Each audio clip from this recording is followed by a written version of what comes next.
Se ve Perfectamente. bien. Listo. Rico, comencé a grabar, voy a ponerme en mute. La presentación es tuya. Ya. ¿Qué tal? Hola a todos, buenas noches. El día de hoy les voy a compartir una presentación de divulgación científica. Esta presentación fue parte de un evento que hicimos hace aproximadamente 3 semanas aquí en la región de Loreto, pero en la región de Atacama, pero en Loreto, en el cual vinculamos a través de 3 diferentes actividades eh, que tienen un objetivo en común, que es dar a conocer, en este caso, el patrimonio biológico de la región, haciendo sinergia con el arte, la ciencia y el buceo. Entonces, en esta charla, ustedes me van a poder interrumpir en cualquier momento. La idea es que pueda ser dinámica. Si tienen alguna duda en cada presentación, pues la vamos discutiendo, la vamos platicando. Y es acerca de la importancia ecológica que tienen los bosques de Huiro en Chile. La gran mayoría de nosotros, si no es que todos, hemos buceado en este ecosistema y tal vez hemos pasado por alto la relevancia que tiene en cuanto a biodiversidad, en cuanto a servicios ecosistémicos y las funciones que permiten el correcto desenvolvimiento de las sociedades costeras. ¿Ok?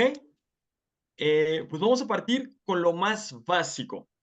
¿Alguno de ustedes sabe lo que es un huiro o kelp?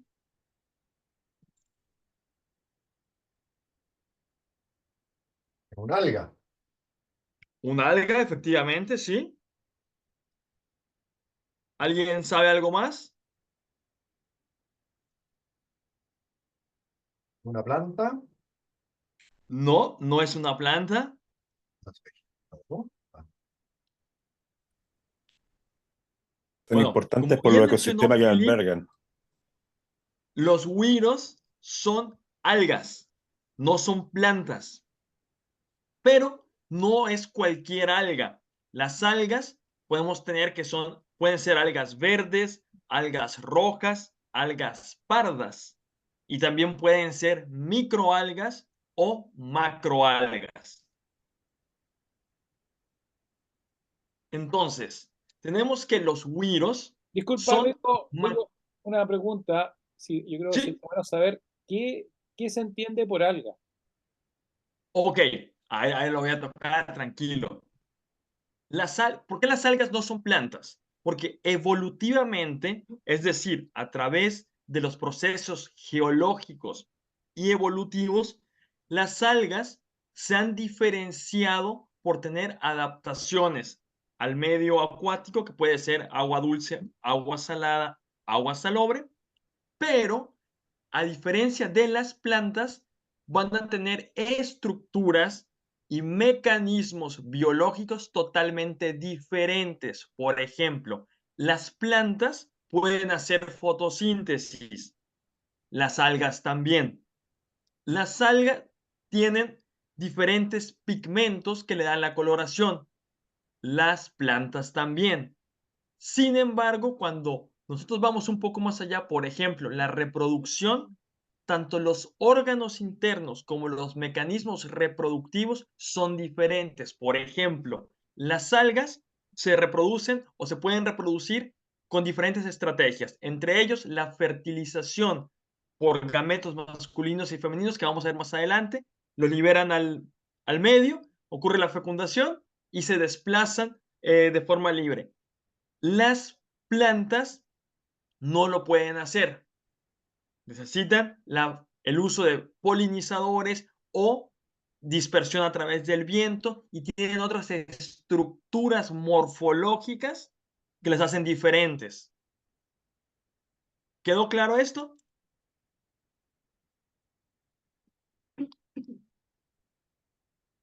Crit, crit. Sí, ¿Les quedó crystal claro? clear, crystal clear, crystal clear. Ya, ok. Bien. Estas algas, o sea, los huiros, son macroalgas. Como su nombre lo indica, las podemos observar con nuestra vista. Pero como les mencioné anteriormente, tenemos algas verdes, algas rojas, y estas son algas cafés o pardas debido a los pigmentos que les dan esta coloración. Por lo tanto, los güiros no son cualquier macroalga, son algas cafés o pardas. Evolutivamente, nosotros tenemos que el registro data de hace 32 millones de años aproximadamente, que en el periodo sería el Oligoceno temprano. Sin embargo, esto es muy interesante, porque apenas en el año 2024, o sea, es decir, en este año, en el mes de enero, se descubrió evidencia científica a través de un registro fósil en el Pacífico noreste, es decir, en el Pacífico que corresponde a la zona de California, Washington, Oregon, Canadá y Alaska. Entonces, esto es fantástico porque el registro más antiguo se tenía hace 16 millones de años, haciendo que la historia evolutiva y el conocimiento que se tienen de los güiros sea más antiguo de lo que pensábamos. Y además, estas algas se clasifican en el orden desde las laminariales. ¿Y por qué se llaman laminariales? Como ustedes pueden observar en esta figura, aquí tenemos diferentes morfologías de los diferentes güiros, y a diferencia de las pétalos que tienen las flores, estas son láminas, son estructuras similares a los pétalos, pero también diferentes. Entonces, estas algas se caracterizan por tener unas láminas que vamos a ver posteriormente para qué les sirven. Y por lo tanto, no son plantas. En el proceso de hacer esta presentación, encontré este artículo científico publicado en enero del 2024. En esta imagen podemos observar una reconstrucción a través de rayos X, en donde se data un registro fósil del grampón, que es esta parte, o la base del kelp. Esta especie es la Macrocystis pirífera, que la encontramos también en Chile y que se conoce comúnmente como güiro flotador o güiro canutillo, dependiendo de la región geográfica en la que estemos en Chile. Y nosotros tenemos que esta es una coloración artificial para poder separar las estructuras. Tenemos que el grampón o el holfas está en la parte naranja. Tenemos que la concha de este bivalvo se encuentra en azul, y esto es sumamente interesante porque, como les mencioné, hace 16 millones de años la evidencia indicaba que los kelps no tenían fauna asociada, en este caso bivalvos, porque estaban saliendo, porque no se tenía la evidencia que permitiera que ya había una utilización por parte de otras especies de estas algas como hábitat. Y en esta imagen, todo lo que vemos en azul es la concha de un bivalvo, recambiando el paradigma de los procesos coevolutivos multiespecie. O sea, esto es fantástico. Y yo me enteré ahora en 2024. Bien, los bosques de güiro, con las diferentes especies dentro del orden de las laminariales, no son únicos y exclusivos de Chile. Se encuentran en todo el mundo, como ustedes pueden observar en esta figura, en este mapa. Por ejemplo, bajo la influencia de la corriente de California, tenemos a Macrocystis, que es el género, con tan solo una especie conocida, y el género Nereocystis, que vemos la distribución hasta la costa de Baja California.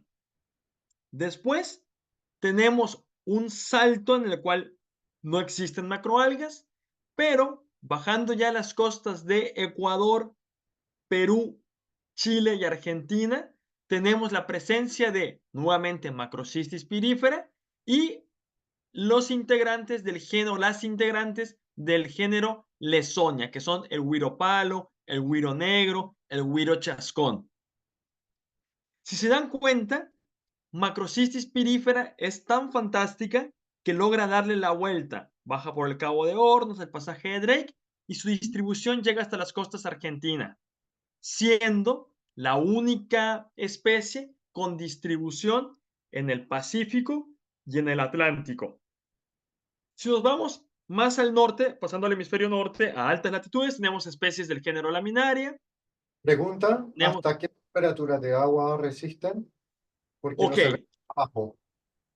sí, la macrocistis particularmente tiene un rango de temperatura que oscila, que le permite vivir en un rango superior de hasta 20 grados centígrados y hasta aproximadamente 5 grados centígrados, que es lo que podemos encontrar en la zona de Punta Arenas, Cabo de Hornos, etcétera, entre 5 y 6 grados.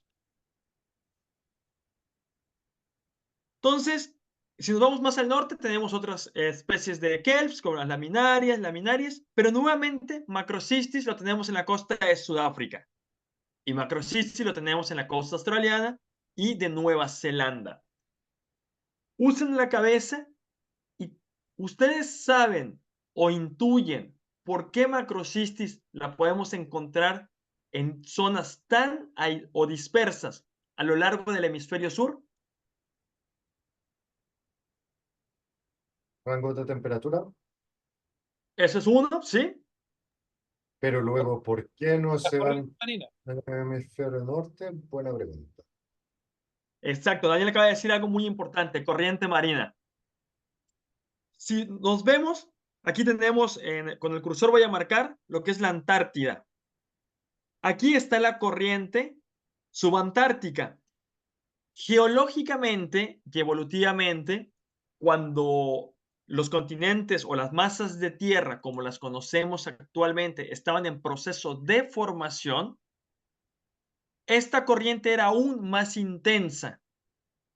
Por lo tanto, la dispersión que tuvo nuestro magnífico Wiro flotador le permitió asentarse en zonas frías. Si se dan cuenta, todas estas zonas se encuentran bajo el efecto de corrientes de surgencia. Tenemos la corriente de Humboldt, la corriente de California, la corriente de Benguela, la corriente, no recuerdo la australiana. Entonces, hay un patrón de circulación y por lo tanto de dispersión de este organismo. ¿Alguna duda o consulta hasta aquí?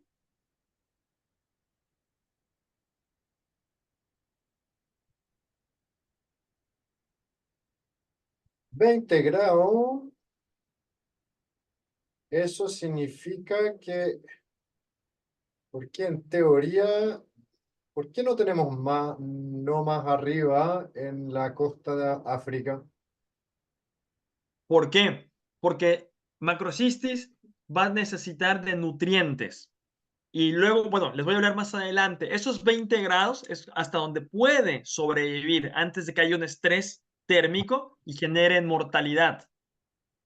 Todas las especies tienen un rango óptimo en donde se van a distribuir, donde tengo luz, tengo comida, tengo refugio, etc. Entonces tengo un rango óptimo. Si yo incremento la temperatura o la disminuyo, someto a un estrés térmico que se va a ver reflejado a través de diferentes mecanismos. Por ejemplo, si yo tengo un estrés térmico, voy a reducir mi crecimiento. ¿Por qué? Porque necesito invertir esa energía en mantenerme con vida.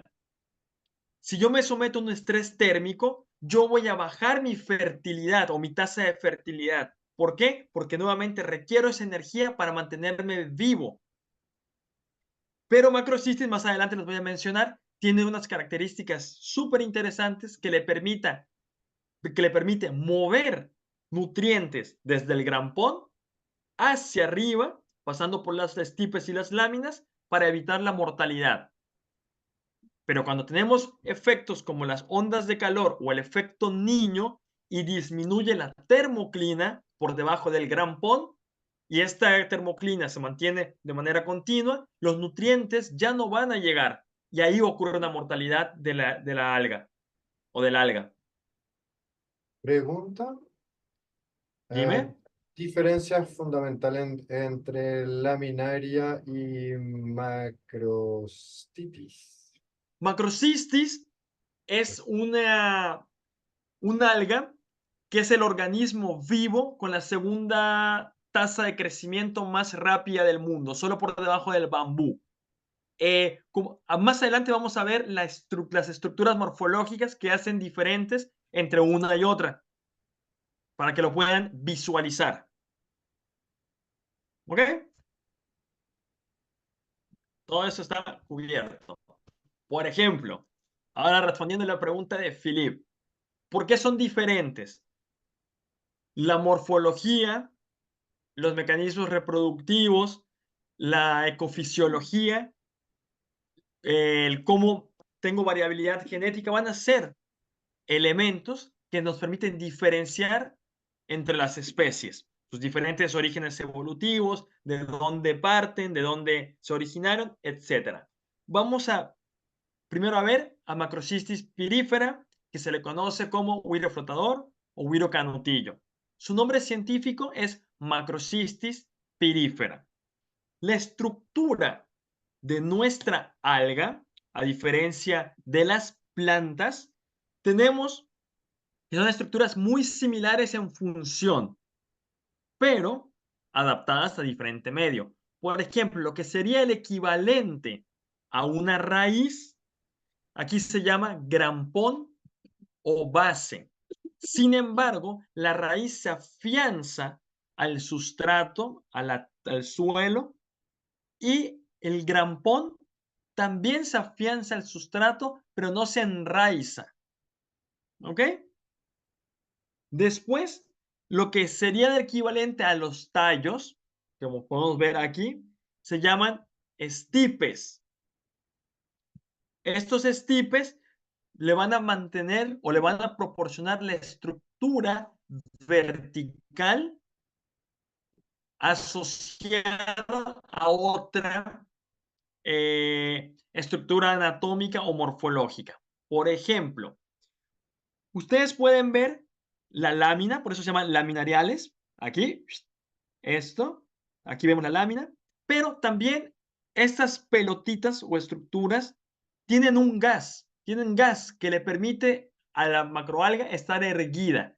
Por ejemplo, en la costa de California, ya sea de Estados Unidos o en México, los bosques de huiro pueden alcanzar hasta 50 metros de altura. Enormes. Cosa que yo me sorprendí cuando llegué a Chile. Yo llegué al Biobío y la primera vez que vi Macrocistis pirífera fue en Lirquén, en un puerto, en una caleta, y me llegaba a menos de la rodilla y estaban todas acostadas. Y decía, ¿por qué no están en vertical estos güiros? Entonces, estas estructuras que se llaman neumatocistos contienen gas que le va a permitir a nuestra alga tener una estructura y formar estos doseles o canopy que podemos observar desde la superficie. Y a toda la estructura le llamamos fronda. Y así es como se ve. Esta foto no es mía, esta es de internet y en la costa de California, pero la puse para ejemplificar cómo se ven estos bosques desde la superficie. Pueden llegar a cubrir grandes extensiones en la superficie del mar y la podemos observar desde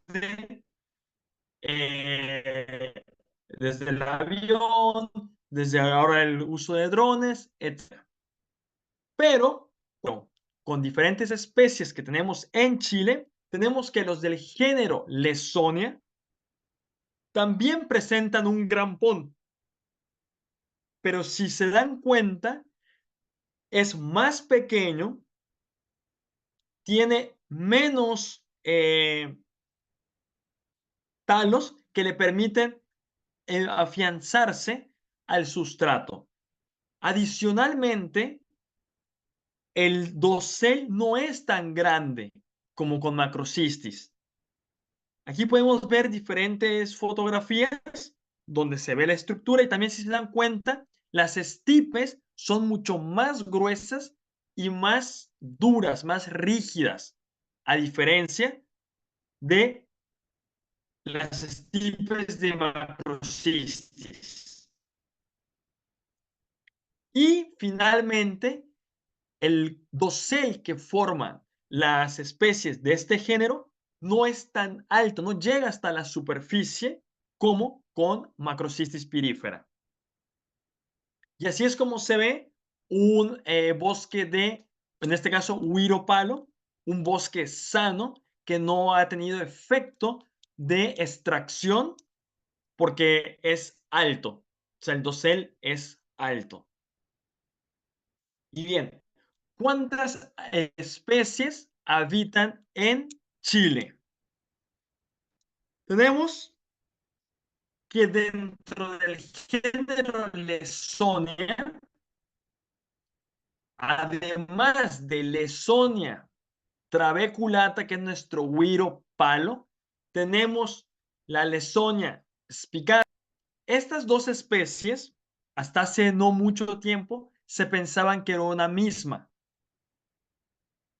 Después, con biología molecular, podemos diferenciar a través de porcentajes de similitud en las pares de bases y no eran la misma. A diferencia del güiro palo, esta la podemos ver en el intermareal. Si se dan cuenta, los estirpes son más flexibles, son mucho más largas y eso es una adaptación morfológica que le permite resistir el impacto del oleaje, soportar grandes descargas de energía sin ser arrancadas o desprendidas del sustrato. Entonces tenemos que güiro negro, Lesonia spicata, Lesonia berteroana, Macrocystis pirífera y Lesonia trabeculata o el güiro palo. ¿Alguna duda hasta aquí? No. No por mi lado. Pueden preguntar con toda confianza. ¿No? Entonces voy a continuar. Bien. La reproducción es un evento fundamental para todas las especies que habitamos este planeta. Es el mecanismo por el cual una especie se perpetúa en el tiempo. Y todas las especies han desarrollado diferentes estrategias reproductivas que le permiten maximizar o incrementar la posibilidad de éxito. Nuestra macrocystis va a generar células, va a generar estructuras, en este caso, liberadas al ambiente, que son las zoosporas. Las zoosporas se van a liberar, pero cuando estas son liberadas, primero van a estar en una fase microscópica, es decir, que no la vamos a poder percibir a simple vista. Cuando estos zoosporas se liberan a la columna de agua, tenemos que efectivamente van a haber estructuras macho, en este caso hembra y macho. Cuando ocurre la fertilización, los cigotos o huevos, bueno, en este caso huevos fecundados, quedan a merced del patrón de circulación de las corrientes, es decir, no tienen estructuras que les permita un desplazamiento autónomo. Cuando ya está dada la fecundación, tenemos un cigoto que sigue desplazándose en función del patrón de circulación de las corrientes. Este va a ir madurando poco a poco hasta tener un esporofito en etapa temprana. Este esporofito se sigue desplazando, sigue utilizando la energía interna de las diferentes proteínas que tiene para alimentarse y dentro de ese periodo de crecimiento va a tener un esporofito en fase juvenil. Finalmente, cuando llega a fase juvenil, nuestro güiro necesita un sustrato, necesita un fondo para poder asentarse. Es decir, que va a pasar desde la columna de agua al fondo duro. ¿Y cómo vas a saber que aquí me puedo asentar? A través de mecanismos químicos en el agua, en el cual dice, no tengo depredadores, tengo a más de mis colegas aquí presentes, entonces puedo crecer sano y fuerte. Y cae al fondo. ¡Plup! Y se asienta para posteriormente crecer y ser un esporófito adulto. Pregunta, ¿Sí? dimensión tiempo acá. No lo sé, Filipe, buena pregunta. No sé Ok. cuál es el tiempo desde que se liberan los zósporas hasta que se asienta el esporófito juvenil. Pero lo busco y se los hago llegar. Pero la verdad no sé el tiempo que demora su ciclo reproductivo. Te mentiría si te digo algo. Bien.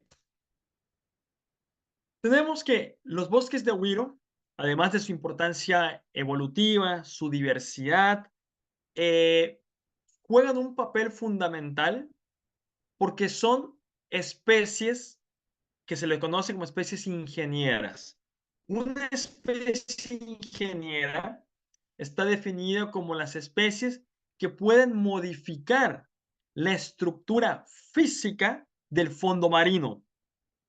Los Wiros van a generar una tridimensionalidad, como podemos observar aquí, una tridimensionalidad dándole una complejidad mayor al fondo, al sustrato. Esta tridimensionalidad va a modificar los parámetros físicos o químicos del agua. Por ejemplo, en un bosque de Wiro, como podemos observar aquí, el dosel de las láminas va a atenuar de manera exponencial la luz que va a llegar al fondo.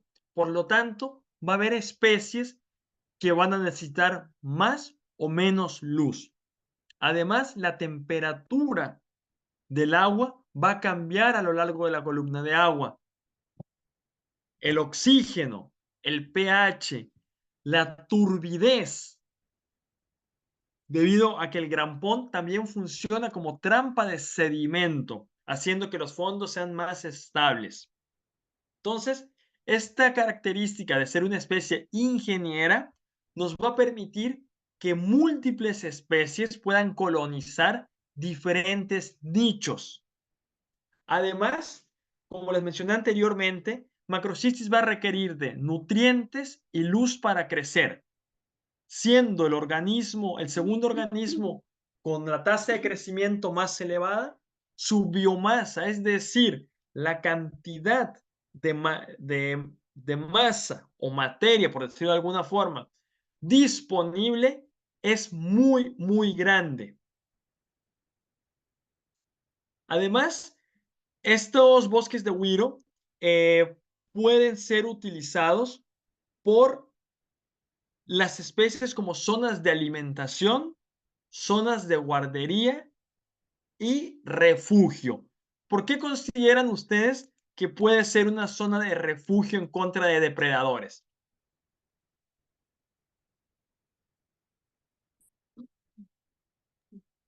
Se esconden. Exacto, se esconden. Pero, ¿qué crees que genere el escondite o el refugio en contra del depredador? Los Wiros impiden que entren peces más grandes. Ahí está. Al ser una zona de refugio, las especies van a utilizar las oquedades, el mimetismo, el tamaño. ¿Por qué? Porque va a disminuir la tasa de encuentro entre un depredador y un organismo que puede ser depredado. Entonces, al haber más cantidad de refugio disponible, la probabilidad de que alguien me coma disminuye. Porque va a haber bichos que no entran por el tamaño, porque se quedan enredados. Entonces, me da mayores oportunidades de seguir con vida. Y por lo tanto, esto va muy de la mano con la guardería, es decir, cuando otras especies desovan y son guaguitas, yo requiero sobrevivir hasta llegar a adulto y reproducirme. Entonces, voy a buscar refugio y alimentación, porque ahí va a haber bichos de los cuales puedo alimentarme. Además, algo importante de mencionarles y que está en esta figura es que en los ecosistemas con aguas frías, las cadenas tróficas son más eficientes. Y esto significa que el nivel trófico es más elevado porque los eslabones son más cortos. Aquí tenemos los productores primarios, tenemos los diferentes macroalgas y ya está. Tengo los primeros que usan luz y nutrientes. Después llego los que pastorean o los ramoneadores y al tiro llegan los planctívoros, los consumidores secundarios y los terciarios. A diferencia de los arrecifes de coral, los ecosistemas con aguas cálidas, las cadenas tróficas son mucho más largas y menos eficientes. Por lo tanto, los güiros son también base en la cadena trófica de los ecosistemas de aguas templadas. Y además nos van a brindar protección contra la erosión costera, entre otros beneficios a las sociedades humanas.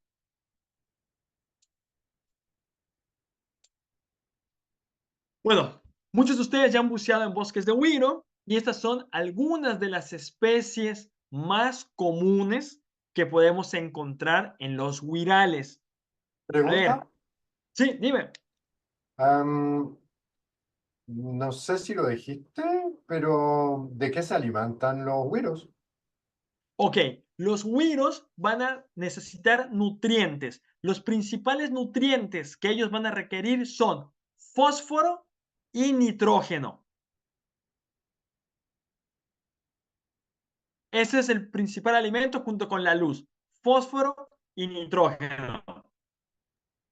¿Fósforo Por de eso qué fuente viene? va a venir de fuente terrígena, con los aportes que llegan desde tierra, pero también los aportes que llegan desde aguas profundas y aguas frías, a través de las surgencias costeras. Las surgencias costeras son aguas mucho más frías, que son ricas en nutrientes, principalmente fósforo y nitrógeno, y ¡pum!, van a estar disponibles en la columna de agua y van a ser utilizadas por las macroalgas y otras algas.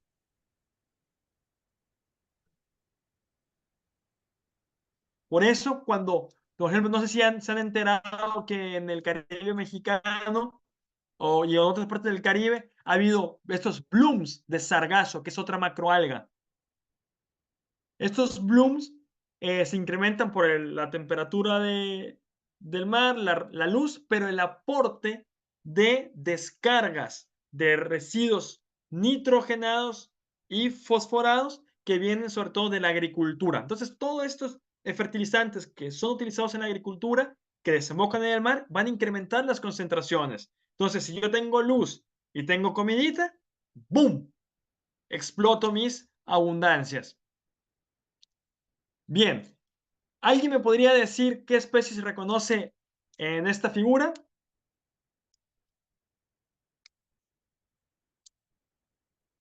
El trombollito. ¿Dónde está el trombollito, Felipe? No, No hay trombollito, está el pinta roja. El rollizo. Vilagay. Rollizo, sabroso. Sí, Vilaguey. la borrachilla también. Y una Borrachilla. castañeta parece el de arriba, ¿o no? Castañeta, sí, sí, Sí. sí. Sí. ¿Alguien conoce a este? Oh, no me acuerdo de ese. yo tampoco. El Bien. apañado. Parece que el que está al lado de ese es el peje perro, ¿no? Así es, Sí. un pejeperro en super macho. Y abajo en la cabrilla. Abajo la segunda, de izquierda a derecha. ¿Esta ¿Sí? o esta? Esta cabrilla Ah, son- española, sí. Sí, Sí, esta es cabrilla española y esta es Ya, cascajo. ya, a esa yo la conocía como cabrilla. Sí, Y sí, el los de de la izquierda parece que también es peje perro, ¿no? ¿Este? No. El de la ¿Este? esquina inferior izquierda. ¿Este? No, de la otra esquina inferior. ¿Este? ¿Ah? ¿Este? Sí. No, ese es un Vilagay. Vilaguey. Ya, ok. Y arriba el pinta roja, po. Arriba superior Exacto. derecha. Sí, Yo los muy bien. conozco en el Ya, plato nomás. más o Philip, menos ahí, bien. Ahí fallaste, Felipe. Esta es una borrachilla, no un trombollito. Sí, Mm, las borrachillas son verdecitas, el trombollito es más pequeño y ahí está el cachudito y está el de Ajá. 3 aletas. Pero, ojo, que la coloración, Paula, y de todos los demás de la borrachilla cambia entre machos, Mm, cambia entre hembras, cambia en fase reproductiva, y hay ciertas especies que solo se distribuyen aquí en el norte y otros más para el sur. mira, una Eh, borrachilla bien loquilla. y aquí, mira, esta especie es particularmente interesante. ¿Por qué? Porque la pejeperra, todas las pejeperras eclosionan, es decir, nacen como hembras, el 100%. Conforme van Mm, creciendo, va cambiando la coloración y al momento de la reproducción, solo unos cuantos individuos van a cambiar a macho. Y dentro de esos machos, solo los meros alcanzan esta coloración, que es la coloración de los supermachos. Este patrón ocurre en las especies tropicales y subtropicales de la familia Labridae. Daniel, ¿te acuerdas en Rapa Nui que estaban los Mori Baiji? Sí, aquí hay como dos Los pares. Mori Baiji son de la misma familia y tienen el mismo comportamiento. Lamentablemente, estas especies han disminuido dramáticamente sus poblaciones debido a la pesca submarina, particularmente desde la tercera región, desde Coquimbo hacia el norte, porque son altamente valorados. De hecho, el kilo fileteado está en 17,000 pesos chilenos, 17 lucas del kilo de filete del apañado. El apañado y el lenguado son los peces más caros que podemos encontrar en Chile. Después le siguen las pejeperras, rollizo, cabrillas, porque igual, bueno, según me dice la gente de aquí, los locales, la cabrilla española no se consumía ni el vilagay, hasta que disminuyeron las poblaciones de estos y obviamente se encareció el costo, empezaron a pescar a estos, que son sabrosos.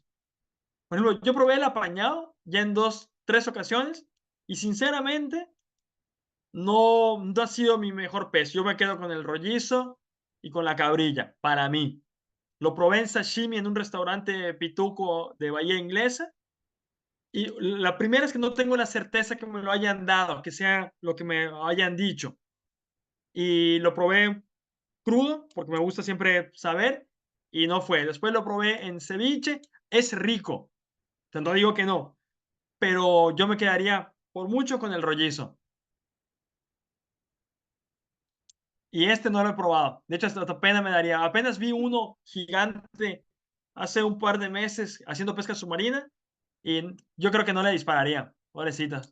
Ya está muy esquilmado. Bueno, aquí tenemos el tiburón chimuelo porque no hace nada. Bien. Y de los invertebrados, tenemos que los invertebrados pues son mucho más abundantes, pero destacan. A ver, ¿alguien me puede decir qué especies estamos viendo aquí? Que a ese le dicen panchote, pero no sé cómo se llama el nombre, el el loco. nombre oficial. Sí, panchote, ¿está bien? Sí, el científico hay dos especies, Teleupus dentatus y Teleupus marginatus, Mm. pero sí es panchote, no hay problema. ¿Alguna otra por Equinodermos. aquí? Equinodermos. Equinodermos. ¿Cuáles? Con cholepas. Los tres de arriba. Ajá. Con cholepas. Y el otro no sé qué es. No, arriba a Ok. la izquierda la estrella Júpiter, esa es súper común. Sí, No, pero es exacto. que Esa. yo se la hice porque la abarqué toda con los equinodermos. Esa es la, hoy no sé cuánto, odontaster o gelatinosus, no me acuerdo cuál es el nombre. Sí, Mellenaster gelatinosus. Esa. Es la Júpiter. Mira, Y aquí, Paula. el loco, sí, el loquerón. Y Y no ojo, soy solo una cara bonita. ¿Mm? si ven, aquí tenemos a los loquitos encima de las estipes de Huiro Palo. Y el nombre, Andrés, güerito, en latín no es Concholepas. De hecho, eso es interesante porque investigadores del IFOP, universidad, todos Concholepas, Concholepas. La pronunciación adecuada es Concolepas, Concolepas. Esa es la pronunciación en latín del nombre científico. Pero aquí todo el mundo, investigadores. Yo cuando la primera vez lo escuché en un congreso fue como que, niño, y las clases de latín. Pero es, sí, el loco, la estrella estriada, que también es muy, muy abundante y muy común, la Sticaster striatus, el erizo rojo, que tiene importancia comercial. De hecho, estaba hablando ayer con un colega ahí de la quinta región y a 800 a Luca le están pagando cada erizo. Y el calamar de la Patagonia, que se distribuye desde Perú y que utiliza las estipes del güiro para poner sus huevitos. Bien, ya hablamos de toda la parte netamente ecológica y científica, pero aquí hay algo que a mí particularmente no me gusta, que son los economistas que a todo le ponen un valor monetario, dinero. Y a mí no me parece, no me gusta. ¿Por qué motivo? Porque ninguna especie en este planeta tiene un valor económico. Ninguna. Da igual que le quieran poner, que no sé qué, no tiene ningún valor económico. El perder alguna especie es una tragedia para la historia evolutiva de este planeta. Y lamentablemente, bajo el reinado de nuestra especie, hemos estado perdiendo o seguimos perdiendo años y años de historia evolutiva a tasas nunca antes vistas. Pero los economistas han generado algo que le llaman servicios ecosistémicos. Los servicios ecosistémicos consisten en, como su nombre lo indica, los bienes o servicios que un ecosistema le brinda a las sociedades humanas en este caso para su desarrollo o su buen vivir. Y buen vivir me refiero a tener aprovisionamiento de ciertos elementos. Los servicios ecosistémicos están clasificados de la siguiente manera. Tenemos por un lado los servicios de soporte, los de regulación, los de aprovisionamiento y los servicios culturales. Los de soporte tenemos a la biodiversidad per se, a los diferentes hábitats y ecosistemas. Los de regulación van a ser todos estos servicios que permiten que los procesos ecológicos continúen de forma natural. Por ejemplo, la dispersión de las larvas, el secuestro de carbono, que actualmente es un problema muy serio debido a las altas emisiones de CO2 a la atmósfera. Entonces, ecosistemas como los bosques de güiro absorben este carbono a través de sus procesos metabólicos y lo capturan, reduciendo la acidificación del océano. También tenemos el reciclamiento de nutrientes, tenemos el ciclo del agua, el ciclo del nitrógeno, el ciclo del fósforo. Entonces, mantienen que nuestro planeta siga funcionando de una forma adecuada. Luego tenemos los sistemas de aprovisionamiento, es decir, los que nos dan materias primas para nuestros diferentes usos. Por ejemplo, alimento, la generación de biocombustibles, la obtención de biocomponentes o biomoléculas para medicamentos, para industria farmacéutica, que ahí está el Javi, que utiliza ciertos elementos en sus investigaciones, el acervo genético para mejoramiento de productos. Y finalmente tenemos los servicios ecosistémicos culturales que nos permiten una apreciación paisajística, recreativa, religiosa de estos ecosistemas. Y dentro de las recreativas tenemos el buceo, que es lo que hacemos todos nosotros, las actividades al aire libre, entre otras.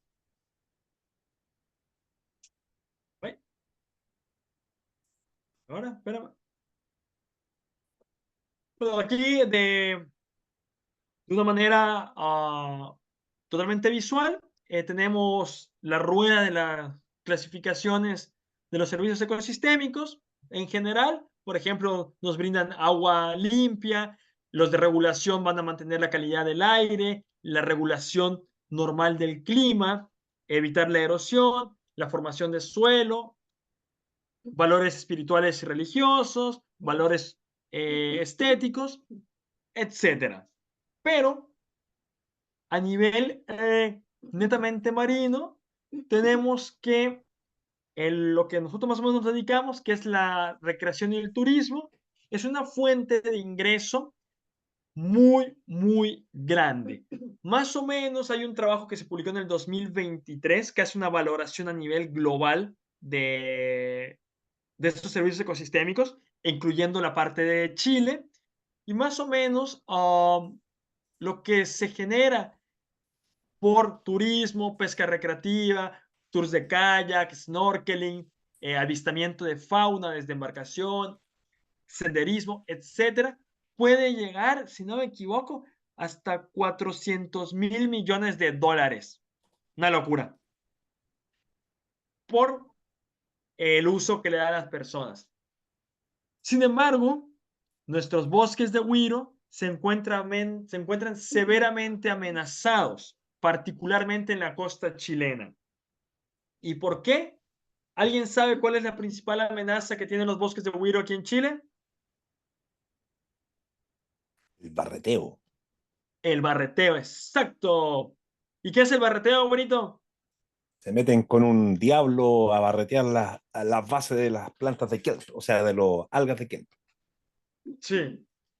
Bien, como dijo Andrés, el barreteo es el arte de extracción a través de buceo autónomo. El buceador usa un suministro de gas desde superficie a través de un compresor y una juca y baja con un chuzo de fierro y remueve completamente el kelp, el wiro, desde el grampón.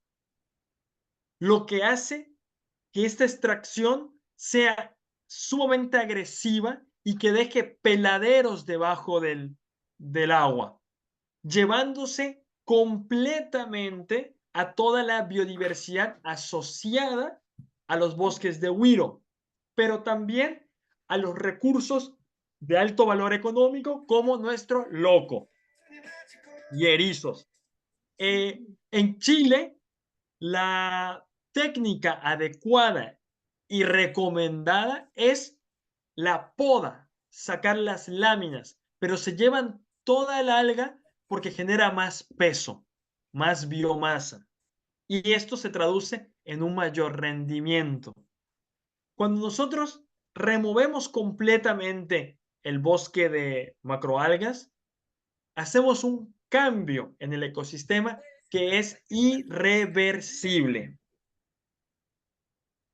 Por ejemplo, dentro de las diferentes amenazas a nivel global, excluyendo el barreteo que se da en la costa chilena, tenemos la extracción o el cultivo intensivo de kelp para obtener alimento, sobre todo de abulón. Tenemos el cambio climático, la contaminación del agua, la baja calidad del agua a través de turbidez, por ejemplo, la construcción de desarrollos costeros, puertos, marinas, la introducción de especies no nativas, el daño físico por enganches por bote, por tirar el ancla, etcétera, además de las diferentes técnicas destructivas de pesca, como utilizar químicos, cianuro, dinamita, y la sobreextracción, en este caso sobrepesca, al remover especies como las viejas, como los chungungos, que mantienen un equilibrio en la cadena trófica para que otras especies no incrementen su densidad y amenacen por sustratos, es decir, por espacio a nuestro güiro. Porque recuerden que el güiro va a necesitar espacio para sentarse. En esta diapositiva podemos observar la técnica del barreteo. Aquí tenemos el buzo, tenemos la manguera que le brinda el sistema de aire en superficie, remueve completamente y chao. Y aquí podemos ver la gran cantidad de extracción de güiro que se concentra en la tercera región, aquí donde actualmente estoy viviendo, en la región de Atacama. Y ahora vamos a ver algunos datos crudos. Dependiendo del estudio, esto es, este afiche lo hizo el Algalab, que es de la Universidad de Concepción, que son los especialistas en bosque de güiro. Ellos en sus trabajos dicen que haya más de 150 especies. Un trabajo reciente del año igual 2023, que estoy citando para mi tesis, detectó más de 200 especies en toda la área. Entonces, tenemos que entre 150 y 200 especies asociadas a estos güiros. Imagínense la importancia que tiene este ecosistema para las especies asociadas. Y bien, datos puros y duros. Chile es el principal extractor de macroalgas pardas, es decir, de kelps, en el mundo, con 400,000 toneladas, de acuerdo al anuario de la FAO para el año 2020. Esto representa el 40% de la producción mundial. Es una locura. Y en la región de Atacama se extraen poco más de 18,000 toneladas por año, lo que representa el 32% de la extracción en territorio nacional. Es decir, que esta región concentra el 32% de la extracción de güiros en todo Chile. ¿Y ustedes saben a qué se debe que sea la región de Atacama la que más produce?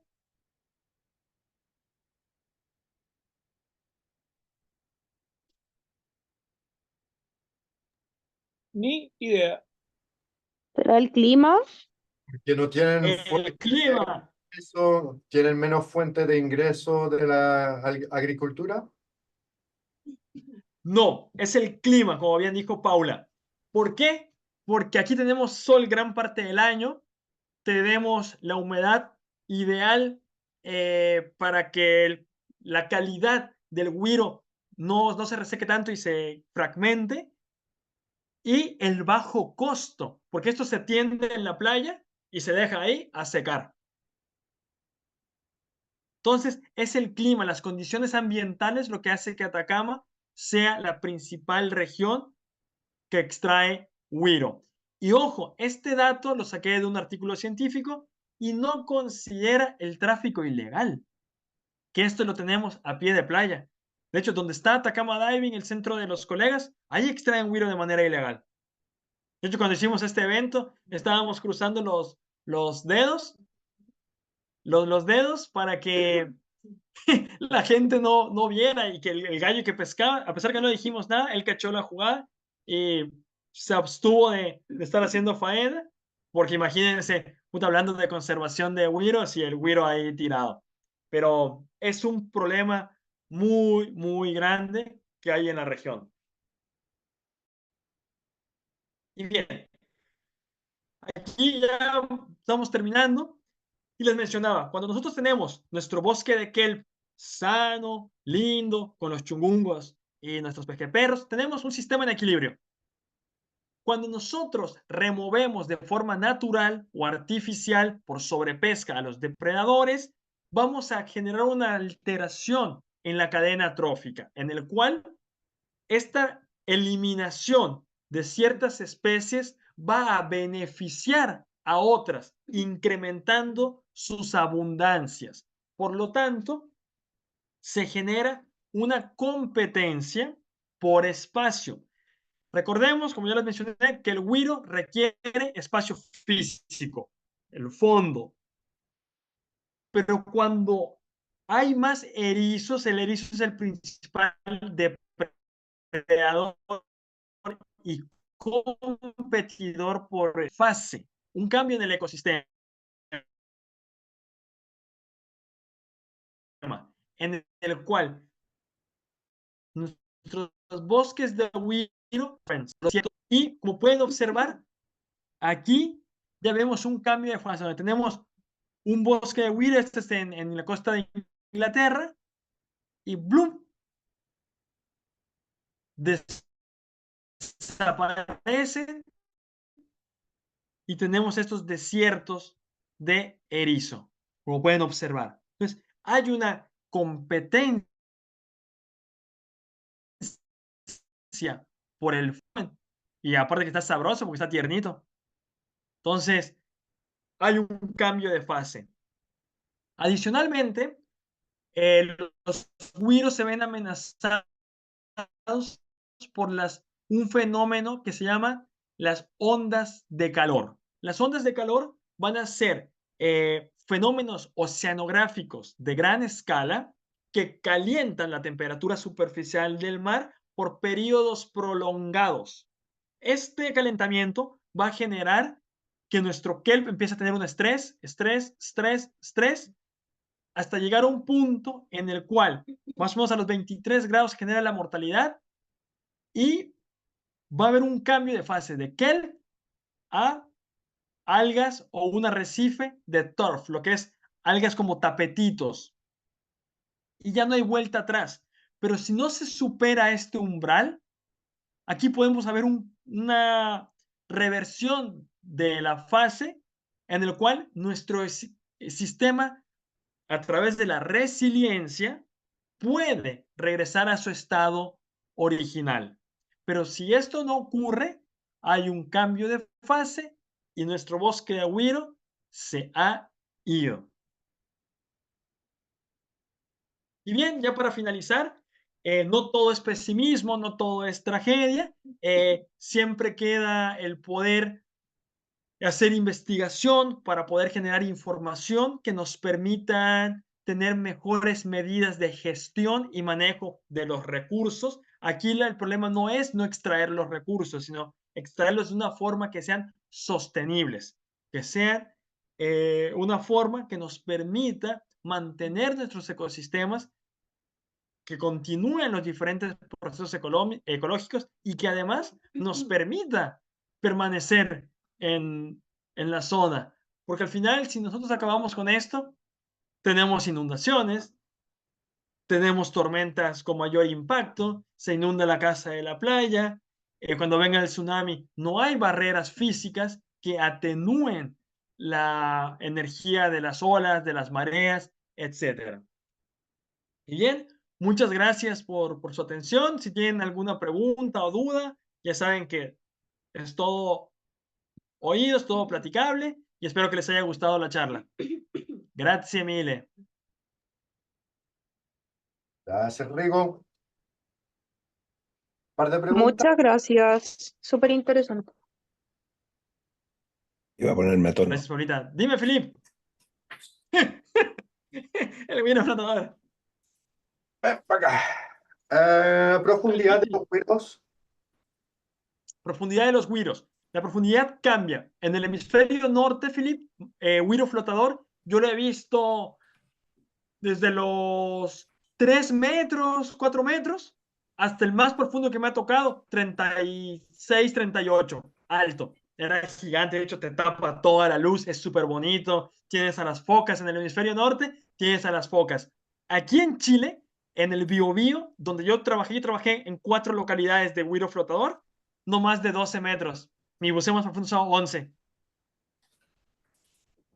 ¿Por qué? Porque yo vi güiros hasta los 30 metros encontrar el güiro. Ah, ojo, ojo, que también el gradiente de profundidad va a cambiar por especie. Güiro palo lo encuentran hasta los 40 metros, 30 metros.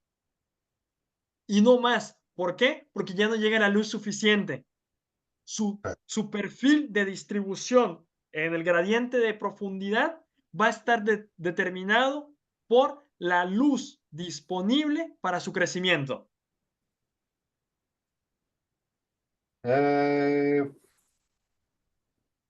Pregunta número 2. ¿Para qué usan los güiros en la industria? Buena pregunta. Pasta de dientes, shampoo, gelatina.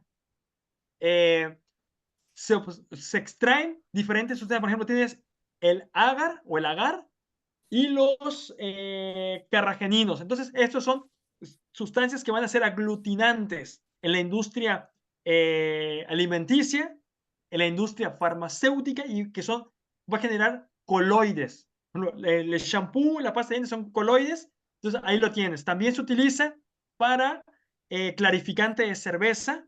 Para todos los que somos homebrewers, utilizas esto para aglutinar las proteínas. Tienes suplementos alimenticios. También para alginatos dentales. Ah, mira, ahí está, la Paola. O sea, cambiamos ballena por Wiro. Sí, sí.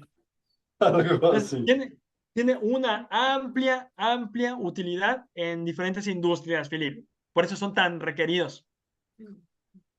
Requeridos, no sé, pero tan, sí, queridos. Última pregunta. Tú hablaste de una forma sostenible. ¿Podrías describir cuál Sí, sería una forma más sostenible de hacer una cultura o más bien podarlo, cultivarlo? Sí. sí, mira, hay diferentes formas o técnicas para extraer Wiro en función de la utilidad que se le vaya a dar. Yo te puedo hablar de lo que conozco y he visto. En Ensenada, en Baja California, se obtenía Wiro flotador para alimentar los cultivos de abulón. ¿Ubicas lo que es el abalone? Es como un loco, pero eran del hemisferio norte. Ahora ya se introdujeron aquí en Chile, bueno, hace años, para cultivarlo. Entonces, tú tienes, si voy a alimentar, pasaba un barco con unas aspas y obtenía todo lo que está en superficie. ¿Ok? El canopy. E iban rotando las parcelas. Entonces, un día extraigo aquí. Entonces, como macrocistis puede crecer hasta 50 centímetros por día, obtener las láminas de arriba no le genera tanto daño. Eso es una, rotación de las parcelas y extraer las láminas. Aquí en Chile, técnicamente se debería hacer algo similar. De hecho, está. Los pescadores deberían de extraer las láminas, solo las láminas, pero no lo hacen, porque la lámina no te da tanto peso como llevarte toda la alga, que es el grampón. De hecho, el grampón es lo que pesa más y lo que menos se utiliza, pero ellos quieren peso. Aquí donde vivo, en la tercera región, conocí a un gallo que también hacían eso. Cuando introdujeron el abalón para cultivo, ellos extraían de los bancos naturales de Bahía Chasco, a 2 horas aquí al sur de donde yo vivo. Me dicen que era gigante el bosque de Wiro, enorme. Se lo cargaron todo. Él me dice que la primera empresa lo hacía bien, pero ¿qué pasa? Llegaron más empresas y ahí ya la cosa se pone tenebrosa. Entonces decían lo de siempre, ellos van a sacar, entonces yo saco más antes de que lo hagan, ellos lo hagan. Y aquí el que se jodió, se jodió. Y se cargaron el bosque. Me dijo, lo dejamos pelado. ¿Contexto legislativo en cuanto a eso en Chile? Pero no se respeta. Es que no hay fiscalización. Ok, no hay medio, no dan los medios, no se dan los medios para verificar que la ley se cumple. Ya ni eso, Filip. Mira, aquí están los de Cernapenca. Loco, no hacen nada.